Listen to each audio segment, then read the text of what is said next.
Bom dia a todos. Prazer em rever todos vocês e alguns rostos amigos também, que já não víamos há alguns meses. Nosso coração agradece. E a todos aqueles que nos acompanham também em seus lares, nosso muito obrigado. Hoje vamos refletir e nos questionar sobre o perdão. Para a temática de hoje, escolhemos o título A Terapêutica do Perdão. É algo que já estamos trabalhando há algum tempo e que vem surtindo um efeito muito positivo dentro das técnicas de autoanálise propostas. Seria uma forma de reformar-se, de reforma íntima.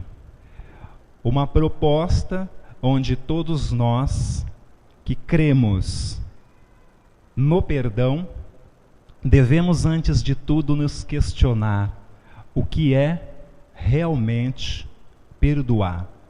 E como isso se processa, como isso acontece nas camadas mais sutis da nossa alma, o espírito encarnado, dos nossos corpos sutis. Como nós liberamos essas toxinas provocadas pela mágoa, pelo rancor, pela ira. Como podemos traçar esta linha de raciocínio de modo com que ela nos auxilie a refletir qual o ponto que eu ocupo dentro do perdão que eu clamo e peço e imploro a mim dentro de uma das orações que, se não for a mais proferida, está entre elas a do Pai Nosso. Há um dado momento em que nós chegamos no auge desta oração. É o momento de louvor máximo, onde a alma se entrega, se conecta e clama ao Criador: perdoe as minhas ofensas. Nesse instante é muito interessante. A mente consciente e desperta, é muito interessante, estamos falando de nós, espíritos encarnados. A mente consciente e desperta, neste momento, se depara com uma vírgula. Senhor, perdoe as minhas ofensas. O que vem depois? Esta consciência conectada, a nossa consciência conectada a essa consciência cósmica maior que rege todas as coisas, vai nos dizer assim: conforme perdoai aquele que vos tem ofendido. Aqui eu paro e transformo em interrogação, porque é esta a proposta terapêutica. Como nós estamos perdoando? Quem somos nós para pedir o perdão? Fechamos para raciocínio. O interessante de tudo isso é que eu, tanto quanto todos vocês, tenho boas justificativas. E acreditem, eu acredito nelas. Para mim, você é culpado. Você me deve. Por isso eu não te perdoo. Mas o que eu faço com você? Bom, isso tem uma justificativa. Eu fiz porque, e este porquê me acomoda tanto que suaviza as minhas misérias interiores. E eu creio que estou certo, é impressionante. Eu creio que eu tenha razão. Até crer que eu tenha razão, eu posso ficar nesse campo. Me é permitido ter razão sobre minhas reações. Me é permitido. Mas não significa que eu estou certo. Não significa que as minhas razões estão certas. Eu me baseei em uma atitude que me feriu. Então eu tenho a minha razão de reagir. A grande questão para aqueles que já estão despertos dentro desse contexto ao qual Jesus nos convoca a conhecer-nos e nos diz que o seu discípulo é conhecido pela sua obra, ótimo, é muito bom para refletir. Porque qual é a qualidade dos meus frutos? Como eu reajo a uma agressão? Como eu reajo a uma mágoa que eu ainda carrego comigo há tantos anos? Porque é muito natural quando me falam de alguém, de alguma pessoa, essa pessoa é tão boa. Olha, conheci um fulano que é tão bom. Mas nós, de repente, temos algum agrave. Nós temos aí uma vírgulazinha para ser corrigida com essa pessoa, que aconteceu conosco envolvendo esse determinado elemento há muitos anos atrás, ou talvez algum tempo atrás, não tão distante assim.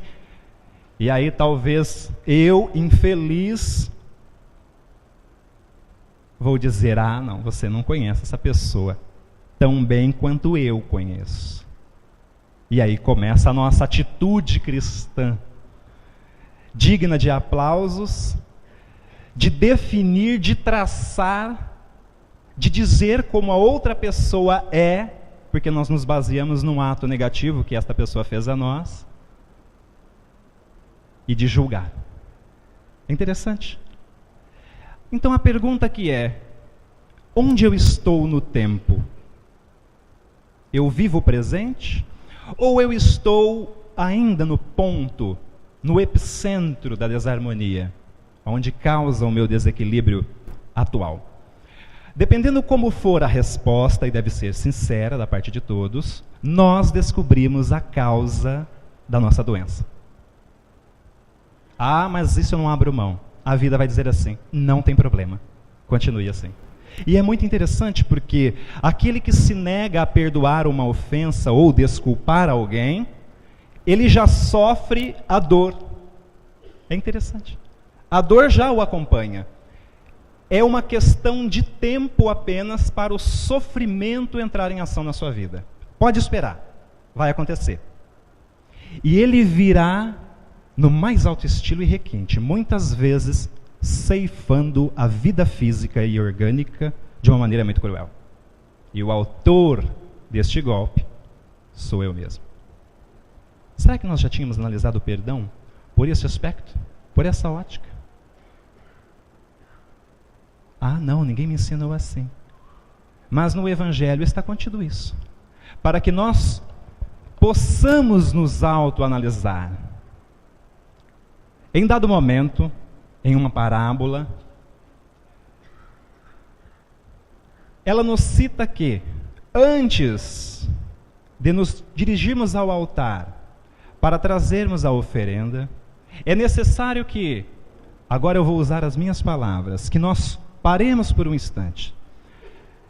Fazemos uma análise de consciência sincera, porque a autocrítica sincera é domínio de muito poucos. Muito poucos. É preciso treino para isso, para ser sincero consigo mesmo. Porque geralmente eu mascaro os meus reflexos. Não, isso não é bem assim. Eu adoro isso. Mas não é bem assim. Antes de trazer a oferenda no altar, reflita, medite, vasculhe a sua consciência. Se tiver algum adversário, volte e reconcilia-te com ele enquanto estás a caminho. É uma informação muito interessante e que está ligada diretamente à prática de saber perdoar. Nem sempre eu vou esquecer uma ofensa. Não confunda perdoar com esquecer. Esquecer é do campo da memória. Com o tempo eu vou me esquecendo. Com a maturidade, conforme eu vou experimentando experiências muito próximas às que eu vivi, que me ocorreu aquela mágoa, aquele rancor, enfim, eu vou amadurecendo e então aquilo que você me fazia antes, hoje não significa mais nada. Quando eu me deparo com uma situação semelhante, eu já passei por isso, não perco mais tempo. Então é muito natural que a maturidade nos ensine, mas maturidade não tem nada a ver com idade. Um outro erro que se comete é crer que com o tempo você vai aprender. Pode não aprender. O tempo, diz-nos um ditado, que é um professor dos melhores, mas muito cruel. Porque ele acaba, porque ele mata todos os seus discípulos. Interessante para refletirmos. E então, se eu encontro, dentro da minha consciência, algum adversário, é meu dever, para estar em paz, para poder fazer essa oferenda a esse altar, que é o meu templo interior, é meu dever perdoar enquanto estou a caminho, principalmente enquanto estou encarnado. Porque há conflitos psíquicos que, se levarmos para a vida espiritual, nos custará longos e longos anos de trabalho espiritual por parte das equipes dos benfeitores, para nos tirar daquela tela mental. Tela mental que começa aqui. Quantos de nós não estamos presos em uma mágoa, como citamos há pouco, que aconteceu conosco há 3, 4, 5 anos atrás ou mais? Então a pergunta é, você vive em qual tempo? Porque a pessoa já passou de lá até aqui. Então são X anos para você correr atrás dessa pessoa. É tempo, hein? Talvez você já não alcance mais. Talvez ela melhorou muito, talvez não. Mas isso compete a ela. Isso compete a ela, não a nós. A mim compete lhe perdoar e deixar seguir o seu caminho. Deixe que os mortos enterrem seus mortos. Depois eu vou fazer o trabalho interior. Mas eu lhe perdoo. Eu liberto. Porque eu entendo que cada um vê o mundo de acordo com o seu nível de evolução moral. Eu reajo às informações que eu recebo do mundo de acordo com a minha capacidade de entender e absorver essas informações. Então, de repente, para mim, que já trabalhei todo lado de vaidade pessoal, de impaciência, de arrogância e trabalho também o orgulho, talvez para mim você gritar comigo ou me olhar com um olhar de desdém nada significa, porque aquilo não vai tirar meu sono. Mas para outros, acreditem, para outros é o fim. É tortura. É desequilíbrio. O que será que aquela pessoa está falando de mim? O problema é dela, não é seu. Ela tem 2 vidas para cuidar, quando não muitas. O sono dela é prejudicado, não deve ser o seu. Só será problema seu se você estiver no mesmo nível do agressor. Significa que você deve. Ou descer ao nível dele com julgamentos.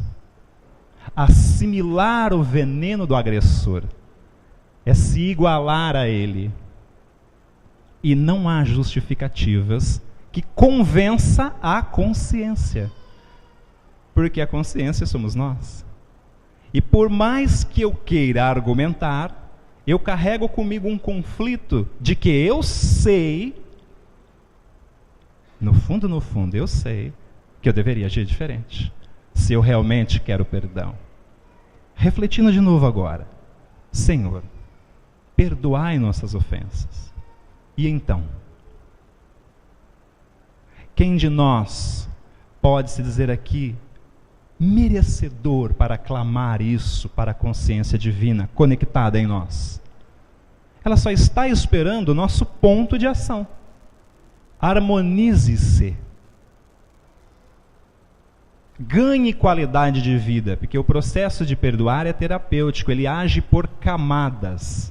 Conforme você descasca uma camada, se compreende e perdoa determinadas atitudes, determinadas ações, vem a próxima. Geralmente são conflitos maiores, que eu julgava não possuir, mas que eu condenava muito no próximo. Mas como eu não faço trabalho de autoconhecimento, porque não é da minha rotina diária, eu caio dentro daquela parábola de Jesus que nos afirma assim: não julgue o cisco que tu vês no olho do próximo. Acreditem, meus irmãos, porque nós temos traves dentro de nós. E isso só é possível ver, só é possível, melhor aqui colocando, enxergar, que é diferente de ver, enxergar e compreender quando eu me autoanaliso. Questão 919 do Livro dos Espíritos. É a única maneira de vencer os arrastamentos do mal e progredir de uma forma prática e eficaz nesta vida. Foi a questão que Kardec levanta aos benfeitores. E eles respondem: conhecendo-te. Conheça-te. Só que para muitos de nós, fazer esta busca é ir de encontro a algo que eu não quero conhecer. Não quero. E há uma afirmação muito sábia que diz: durante toda a minha vida, eu vou encontrar com muitas pessoas que são na realidade meus espelhos, mas que raramente eu vou me identificar com algum deles. Interessante. A atitude que eu condeno está em mim, mas eu raramente me identifico, porque eu tenho justificativas. E quem se lança dentro do processo da autoconsciência, do autoconhecimento, da reforma íntima, tem que ter a audácia suficiente de frear um impulso, frear um instinto, refletir sobre uma crítica e dizer, realmente, eu posso estar sendo assim, mas eu posso mudar. Há aqueles que acreditam que não se pode mudar uma personalidade. Infeliz. Porque já pensou se nós estivéssemos fadados a não mudar? Que graça teria a vida? Já pensou se eu encontrasse você há 1 ano atrás e hoje eu lhe encontrasse e você fosse a mesma pessoa? Senhor, que não tem perspectiva de vida, de crescimento? Não engrandeceu ninguém? Não se engrandeceu? Parar no tempo, congelar-se, embalsamar? Não, isso é típico dos objetos, não nós. Nós crescemos, nós evoluímos. Portanto, aquela pessoa que chegou aqui há alguns minutos atrás não é mais a mesma. Eu estou absorvendo informações de vocês para poder trabalhar o tema e estou transformando em sentimento através das palavras. Eu não sou mais o mesmo. Eu me permiti crescer.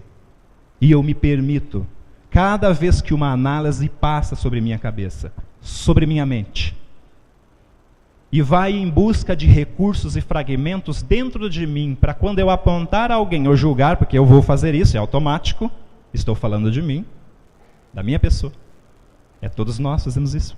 É automático, é do ser ainda, é da nossa condição humana, e é muito importante não se mascarar, porque senão a reforma não acontece. Não é esse o problema. Não é problema encontrar em nós pontos de conflitos. O grande detalhe e a questão aqui é como trabalhar esses pontos de conflitos. E se eu sei que eu os tenho, 50% da medicação já está ali receitada. O restante é comigo, é pôr em prática. É aí que vem o grande desafio, porque eu sou bom para levar o conselho adiante. Mas quando é para ministrar em mim, aí entra as justificativas de o porquê que eu ainda não faço isso. E isso é bonito, porque eu vou me cercar de um círculo de pessoas que acreditam e passam a mão na minha cabeça, me apoiam e endossam a minha ideia. É o nosso núcleo social. Então notem, nós vamos procurar aqueles ao qual adoçam o nosso ego.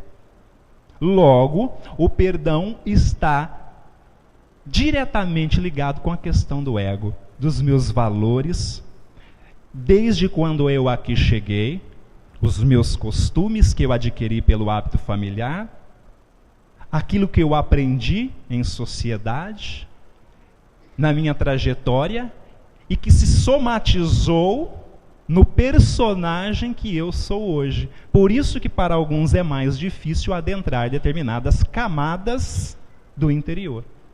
E camadas. Eu gosto muito de ilustrar uma cebola, né? Você vai descascando e o objetivo é chegar no cerne, no miolo, onde está o ser. Quem eu sou? Que sou eu como projeto humano? Qual o valor eu tenho para a vida? Já se perguntaram isso? O que eu represento para alguém? Para você? Para muitos? Eu sou uma pessoa que engrandece? Ou eu sou uma pessoa rancorosa, feia interiormente falando, que mais dou a lamentação? Como é a qualidade de vida para mim? Vamos nos autoanalisar. Eu gostaria de conviver comigo mesmo? Porque se eu tenho aquela resposta assim, nisso nem eu me aguento, cuidado. É um caso sério. Refletindo de novo, que eu peguei o gancho que eu não tinha completado. Há aqueles que afirmam que não se pode mudar. E eu adoro dizer isso. Há uma frase, eu não sei quem a inventou, mas deve ter morrido louco. Eu sou assim mesmo e pronto. Quem quiser mudar, conviver comigo, tem de me aceitar assim e ponto final. Aí, não contente, eu acho que com a evolução da frase, uma outra surgiu e disse assim: os incomodados que se mudem. Foi a pior coisa. Deram a liberdade para os incomodados, eles se mudaram. Geralmente nós vamos perceber isso no final da encarnação física. E talvez a solidão será o pagamento. E não é a solidão de meditação que é necessária, a solidão de meditação. É a solidão de solitário. Onde aqueles que conviviam comigo fez a sua escolha e se mudaram. Talvez ali naquele instante eu reflita melhor. Senhor, me perdoe. Eu estou pronto para perdoar aqueles que me ofenderam. A dor que antigamente me avisava, hoje em sofrimento que se transformou, me faz refletir. É aquilo que eu chamo de maturidade de vida. Não precisava ter chegado até ali, mas eu não ouvi o conselho. Então eu neguei o abraço, eu neguei o sorriso, eu neguei o pedido de desculpa. Eu neguei o olhar do filho que chegou em casa tarde da noite, desorientado, talvez porque queria me dizer: pai, eu experimentei drogas, não foi bom. Mas eu não ouvi. Porque o meu senso de julgamento prático do que é certo e do que é errado, daquilo que a multidão diz, condenou você, antes de que você pudesse se justificar. As minhas justificativas imperam, são maiores. Para que eu lhe devo perdoar? Você fez? Você venha, porque eu quero lhe pisar. Eu dar o braço a torcer? Jamais. O que vão falar de mim? E é muito natural que quando eu recebo uma ofensa, eu falo para um número grande de pessoas. Isso reforça a minha atitude de não perdoar. Porque o que essas pessoas vão achar? Que eu sou fraco? Que eu mude de opinião? Mude. Mudar de opinião é para poucos. É justamente para quem tem opinião própria. E ter opinião própria num mundo tão complexo como o de hoje, onde o simples é fútil, é muito difícil. É para poucos. É para poucos. O máximo que eu defendo é a minha personalidade, aquilo que eu disse, eu sou assim mesmo e pronto. Isso não é ter opinião própria. Quando essa máscara sai, vem um vazio existencial, que chamamos de crise existencial, muito grande. Porque eu necessito sim. O orgulhoso, ele se esconde atrás de uma bancada. Quando ela é tirada, ele está despido diante de si mesmo. Então é uma ferramenta muito interessante de se usar. Mas quando nós refletimos dentro das bases da doutrina espírita e nos deparamos com essa questão 919, eu sou praticamente obrigado a perdoar para ter qualidade de vida. Mas, como eu disse, a escolha é opcional. É obrigado pela consciência. A consciência não lhe deixará em paz. O que Jesus fala nessa mesma parábola que eu citei há pouco: se tiver algum adversário, volte enquanto estás a caminho. Reconcilia-te com ele, para que ele não lhe entregue ao juiz. E enfim, ele conclui essa parábola dizendo: e não sairá dali antes que tenha pago o último ceitil, antes que tenha sido quitada a última vírgula, o último J. Por que isso? Porque a consciência não nos deixa em paz. É ela o aguilhão que cobra. Aqui neste momento nós não temos um Deus fora castigando. Até porque o Deus que castiga foi um atributo que nós demos a ele. Quando não se pode chegar a algo divino, traz a divindade até si. Mas no trazer, no processo de arrastar, ela vem descendo e assumindo as nossas camadas, as nossas misérias. Por isso Deus é mau. Por isso Deus condena. Por isso Deus manda você para o inferno e você lhe salva. Porque Ele tem preferências, assim como nós. Como eu não posso lhe perdoar, mas eu não tenho coragem suficiente para lhe assumir isso, eu digo: Deus vai lhe castigar. É bonito, né? Até nisso, essa minha atitude soa covardia. Mas Deus está vendo. Vendo o quê? Como se interferisse, como se incomodasse. Olha a nossa pequenez. Por não refletir. Deus está vendo a sua atitude. Está vendo? Nossa. É interessante, porque eu vou ser pulverizado se Ele decidir alguma coisa. Mas eu não paro para refletir que o mecanismo de cura está dentro de mim mesmo.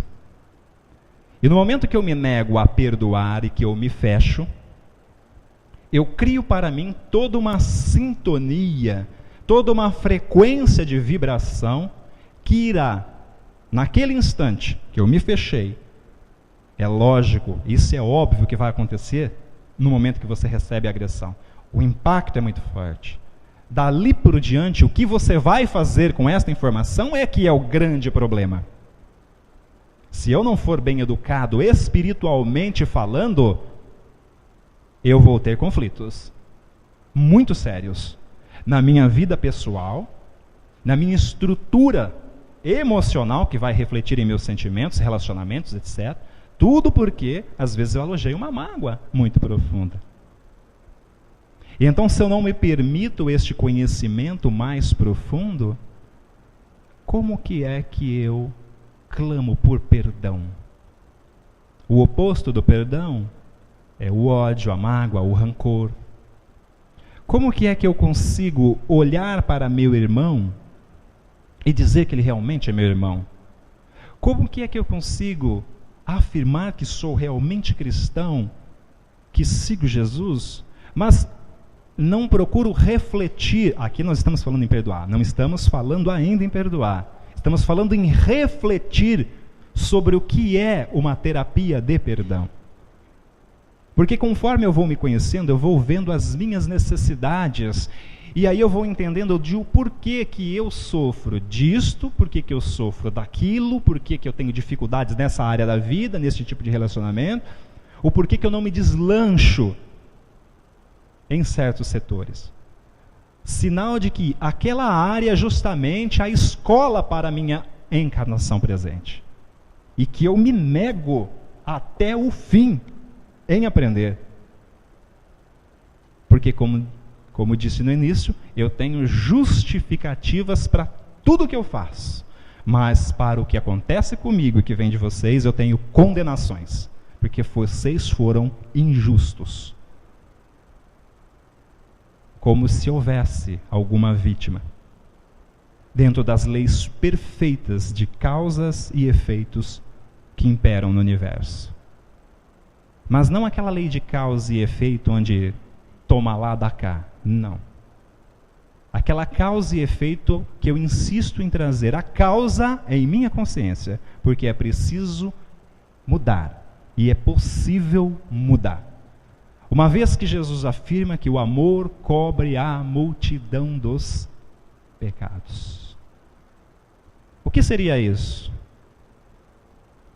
Em termos práticos, de transformar toda esta energia, às vezes condensada, negativa e densa, que eu trago de muitos anos, se não já cristalizada em processo de cristalização, uma mágoa, que vai ser expelido pelo corpo físico quando chegar nesse estágio. E aí nós já sabemos os diversos tipos e nomenclaturas de doenças que a ciência acadêmica hoje já tem um olhar mais interessado nesse sentido. Eu vou sofrer. É inevitável. Mas há aquele ditado que diz também que eu pago esse preço. Prefiro. Ótimo. Então nós vamos conhecer a nossa alma de acordo com as questões que fazemos a nós. E não de acordo com as frases bonitas que eu vejo, ou leio, ou tomo como conhecimento. É maravilhoso ler. Eu posso chegar aqui e decorar e citar muitas questões do Livro dos Espíritos, muitos capítulos do Evangelho segundo o Espiritismo, se não toda a codificação, não em detalhes, mas naquilo que me for possível. E a pergunta é, o que isso fez com a sua vida? Talvez me tornei mais intelectual, me adquiri mais conhecimento. Mas o conhecimento sem sabedoria para ministrar é parado. Ele não age. Você é bom como lição de moral, apenas isso. Mas a sua vida em si não se transforma. Porque essas lições têm que ser usadas como metodologia terapêutica primeiro em nós, para depois passar adiante. É sempre assim. Nós educamos também, se vocês não sabem, Nós educamos também o outro por vibração, assimilação fluídica. Quando um muda, é muito natural que aqueles que convivem conosco também começam a receber esta informação e começam a ter o interesse de mudar, porque ficam incomodados com aquilo que vão fazer na sua presença. Antes você era de uma forma e hoje você é outra pessoa. A frase típica para isso nos nossos dias fala: você já não é mais o mesmo não, você já foi bem melhor, hein? Tipo assim. São escolhas, são opções. E o perdão também é uma escolha, também é uma opção. O que me falta para perdoar? É uma pergunta. Eu tenho esta capacidade? Será que eu já estou na condição de seguir adiante na oração do Pai Nosso? Eu já posso atravessar a vírgula e seguir e concluir a oração? Ou eu ainda tenho que parar ali? Porque talvez nós vamos passar uma encarnação toda parando ali. Senhor, perdoa as minhas ofensas, mas eu não quero saber o resto, porque senão eu tenho que perdoar aqueles que me ofenderam. Já pensou que caos? Para aquele que é incerto ainda, que não tem segurança, que ainda não é dono do seu patrimônio interior? Pensou que caos? Mas perdoar não é fácil, não foi com você que aconteceu? É mesmo. Temos técnicas para isso. A terapia já avançou muito. Então nós precisamos nos conhecer cada vez mais. E o processo é sempre nos questionar. Olhar para o outro, aquele que convive conosco, e tentar aprender através dos olhos dele também. Porque se está conosco, é sinal de que tem algo para nos ensinar. E que nós não temos. Mas eu também tenho algo para ensinar ao próximo, para aquele que convive comigo, e que ele não tem. Então, perdoar é uma virtude que vai se desenvolvendo conforme eu vou me amadurecendo. E se eu me permitir este amadurecimento, entender que o outro age de acordo com aquilo que sabe sobre a vida espiritual, sobre o conjunto de informações que ele já tem do mundo em que está encarnado, sobre aquilo que já transformou em sabedoria, que lhe dá o direito de ter o seu patrimônio moral, quando eu passar a analisar o outro sobre esse aspecto, eu vou entender não como ele age, como eu ajo. Por que eu tenho justificativas quando eu cometo uma falha e o outro não pode ter? Não, porque comigo foi assim. É interessante isso. Eu nunca me permito transpassar, ir do outro lado, porque às vezes o outro está apenas esperando a porta de um sorriso para se aproximar. Uma oportunidade de conversa, de diálogo, para poder falar: olha, me perdoe, eu estava errado quando fiz aquilo com você. Estava ainda doente da alma. Quantos de nós hoje têm condições de fazer isso? De verdade. Ou eu tenho uma justificativa. A famosa: falar é fácil. Eu adoro essa. Por quê? Porque falar é fácil. Quero ver você fazer. E é justamente esta a proposta. Colocar em prática. Para que esse processo terapêutico vá descascando estas camadas do ser. E nós vamos podendo nos conhecer melhor. E conforme eu vou me conhecendo, mais eu vou entendendo por que o outro é impaciente, chato, porque ele me machuca, porque ele me frustra às vezes, porque eu crio muita expectativa, não é? Minhas, não do outro. A pessoa não é aquilo. É claro que ela vai me frustrar. Vem uma mágoa, vem um não perdão, por algo que eu comecei. Olha que interessante. Impressionante, né? Já teríamos pensado nesse aspecto? Como as expectativas nos frustram? Mas conforme eu vou me conhecendo, e esse é o detalhe muito interessante, eu vou conhecendo o próximo, eu vou conhecendo você. Porque eu vou me deparando com dificuldades para vencer, Quando você fala e você afirma para a sua consciência, para este ponto divino que reside gravado em nós, ou seja, as leis divinas, segundo a questão 621 do Livro dos Espíritos, quando você se compromete a ser autêntico, verdadeiro e causar o processo de reforma e mudança íntima, acreditem, a consciência vai lhes avisar de cada atitude que forem praticar. No início vai ser um pouco chato, mas uma vez ativada a tecla, não tem mais como desligar.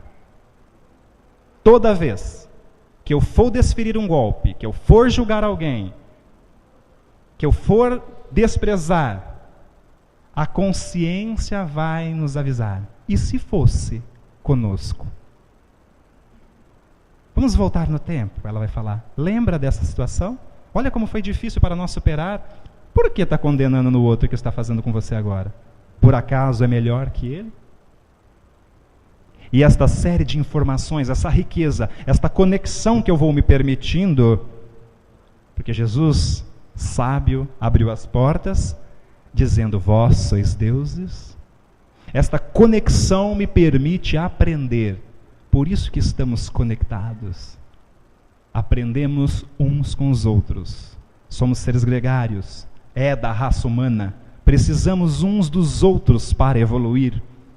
Relacionamento, relacionar-se. Uma das artes mais difíceis que existe sobre a face da Terra. Porque eu me nego a me conhecer, mas quero conhecer você. E aqui eu fecho com a mesma conclusão que eu fiz, com a mesma abertura. Por isso que eu digo, eu conheço você.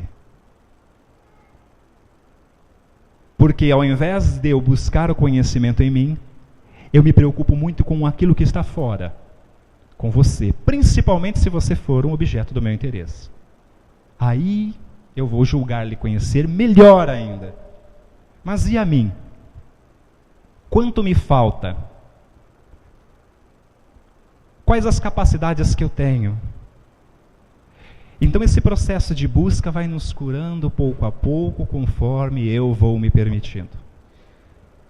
Para a reflexão de todos vocês, o capítulo 10 do Evangelho segundo o Espiritismo, lição bem-aventurados aqueles que são misericordiosos, trata de 21 lições neste sentido que nos referimos aqui hoje. Meditem nesse capítulo. Vão se surpreender a partir de agora. Porque o segredo está olhar atrás do agente espiritual que nos deixou aquela linha. Não apenas nas letras. Quem são estes benfeitores? Qual o conteúdo desta informação libertadora que Jesus já havia nos orientado e nos indicado? Perdoe. Não 7 vezes, mas 70 vezes 7. Querendo dizer que era preciso perdoar infinitamente, quantas vezes fosse preciso. Perdoar denota evolução. Denota a pessoa segura de si, dos seus patrimônios espirituais, que entende que cada um está num processo de evolução. Portanto, se feriu, é sinal de que ainda não viu o erro que está cometendo. E Joana de Ângeles nos afirma, é permitido errar, é da natureza humana, mas não permaneçam muito tempo no erro. Isto causa sofrimento. Então notem, tudo me é permitido, mas nem tudo é lícito. Nem tudo vai trazer paz. Os conselhos estão em toda parte. Talvez nossos olhos ainda não estão treinados para ver. E nesse processo de descascar-me, eu vou permitindo olhar para mim. E então aquilo que antes era mágoa, hoje é luz e hoje é libertação. Aquilo que antes me feria, hoje se tornou esquecimento, porque se transformou em misericórdia. Misericórdia, sentimento, virtude dada às almas que já superaram e que já tem a arte em si de saber lidar com situações inesperadas, de olhar para o outro e talvez de entender Jesus. Pai, perdoe, eles não sabem o que fazem. Olha que expressão linda, mas para nós, apenas uma frase de efeito. Nós não vamos além disso.